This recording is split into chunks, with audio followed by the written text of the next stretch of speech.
नमस्कार, आप देख रहे हैं बातें विशेष और कैमरे में अजय नेगी और डिजिटल से दिव्या के साथ मैं हूं दिनेश।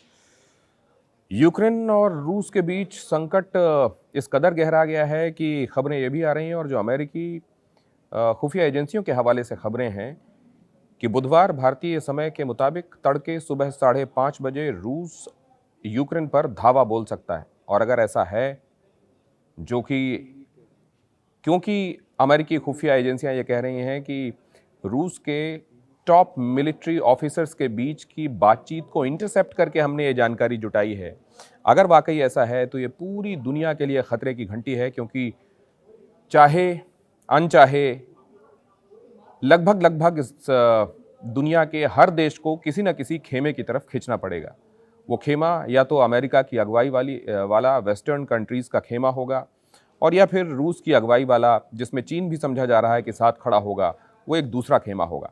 अब सवाल ये है कि ऐसे में वो संस्थाएं जो वैश्विक संस्थाएं हैं वो क्या करेंगी, जिनमें से एक वर्ल्ड बैंक भी है और इंटरनेशनल मॉनेटरी फंड भी है।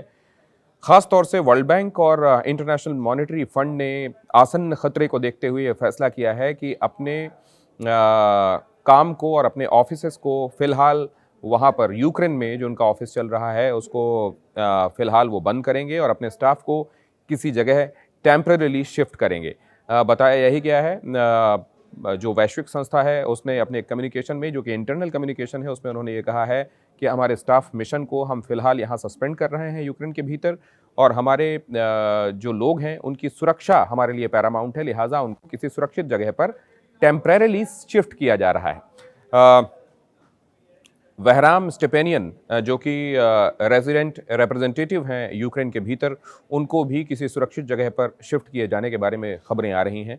और ये सब जो इशारा है वो ये है कि ये बात एक दूसरे को आंखें दिखाने और एक दूसरे को ललकारने से, एक दूसरे की तरफ साइकोलॉजिकल प्रेशर बनाने से अब कहीं आगे बढ़ती हुई दिखाई दे रही हैं, जहां खतरे को देखते हुए काम काज को रोका जा रहा है। वरना वर्ल्ड बैंक या इंटरनेशनल मॉनेटरी फंड अपने काम को, अपने ऑफिस को वहाँ पर फिलहाल निलंबित करके अगर अपने स्टाफ को अस्थायी तौर से कहीं सुरक्षित जगह पर शिफ्ट करने के बारे में सोच रहे हैं, क्योंकि तमाम देशों ने अपने लोगों को एडवाइजरी जारी की है कि यूक्रेन से जितनी जल्दी आप बाहर निकल सकते हैं निकलिए। ये भी कहा जा रहा है कि यूक्रेन की तरफ फिलहाल हमारे नागरिक जाने के बारे में ना सोचें। अब बात यहाँ से आगे बढ़कर वैश्विक संस्थाओं तक पहुँच गई है, और अगर यहाँ तक पहुँची है तो फिलहाल जो थ्रेट परसेप्शन है वो सीरियस हो चला है। हालांकि ये क्या वाकई एक फुल स्केल वॉर में तब्दील हो जाएगा, क्या ये वर्ल्ड वॉर तक होने तक ये उस एक्सटेंट तक चला जाएगा, जाहिर है इसके बारे में सिर्फ वक्त जवाब दे सकता है। लेकिन उस दिशा में चीज़ें बढ़ चली हैं, इससे कोई इनकार नहीं कर सकता। रूस के 2 लाख ट्रूप्स अमाज्ड हैं यूक्रेन से लगी सीमाओं पर। बेलारूस में करीब 35,000 से 40,000 ट्रूप्स बताए जा रहे हैं। 1,30,000 से 1,40,000 ट्रूप्स रूस के बॉर्डर में, जो कि यूक्रेन से लगता हुआ है, वहाँ पर जमा हैं। क्रेमिया में एक्टिविटीज़ तेज़ हो गई हैं, वहाँ पर अटैक हेलीकॉप्टर से लेकर फाइटर जेट से लेकर इन्फेंट्री टैंक सारे पहुँच गए हैं। और इस समय जो पॉस्चरिंग है रूस की तरफ से, और ऐसा भी नहीं है, ये देखिए, ये एक तरीके का साइकोलॉजिकल वॉरफेयर इस हिसाब से भी हो सकता है कि वेस्टर्न कंट्रीज़ और उनके जो दोस्त देश हैं वो एक तरीके से ये प्रेशर बना रहे हों रूस पर कि जब हम इस तरह की खबरें बाहर लाएंगे कि देखिए वो पहले अटैक करने वाले हैं, वो 16 तारीख को अटैक कर सकते हैं, बुधवार को सुबह 5:30 बजे अटैक हो सकता है, तो रशिया हो सकता है इससे कहीं सहम जाए। और ये देखते हुए कि वर्ल्ड में उसका जो पोर्ट्रेयल है वो एक विलेन की तरह पर होता जा रहा है, तो रूस खुद होकर ही अपनी तरफ से अनाउंस करे कि नहीं, ऐसा नहीं हो रहा है।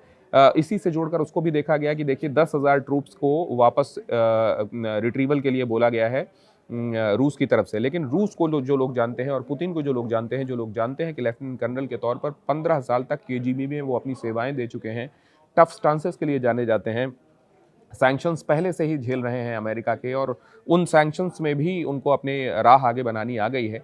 तो समझा ये जा रहा है कि इस बार केवल पॉस्चरिंग तक पुतिन भी सीमित नहीं रहने वाले हैं। उनको ये दिखाई दे गया है कि एनिमी एट द गेट्स वाली हालत है, जब यूक्रेन WTO में जाने के प्रस्ताव पर अब विचार कर रहा है, और 7 फरवरी को उसने इस संदर्भ में एक आशय भी लाकर रख दिया अपने देश की पार्लियामेंट में। तो ये सब देखते हुए देखिए, जब तक देश अपने नागरिकों को एडवाइजरी जारी कर रहे हैं या लोग देख रहे हैं कि टैंक्स इधर से उधर मूव हो रहे हैं, आर्टिलरीज जा रही हैं, ट्रूप्स जा रहे हैं, फॉरवर्ड पोस्ट की तरफ रसद पहुंचाई जा रही है, यहाँ तक ठीक है। लेकिन जब सॉलिड इंफॉर्मेशन पर एक्ट करने वाले इस तरह की बड़ी संस्थाएं काम करती हैं, जिसमें वर्ल्ड बैंक भी है और इंटरनेशनल मॉनेटरी फंड भी है, तो ये समझा जाना चाहिए कि थ्रेट परसेप्शन पहले से ज़्यादा ग्रेव और सीरियस हो चुका है। लेकिन ये कितना, टाइम ओनली विल टेल। आज बातें विशेष में इतना ही।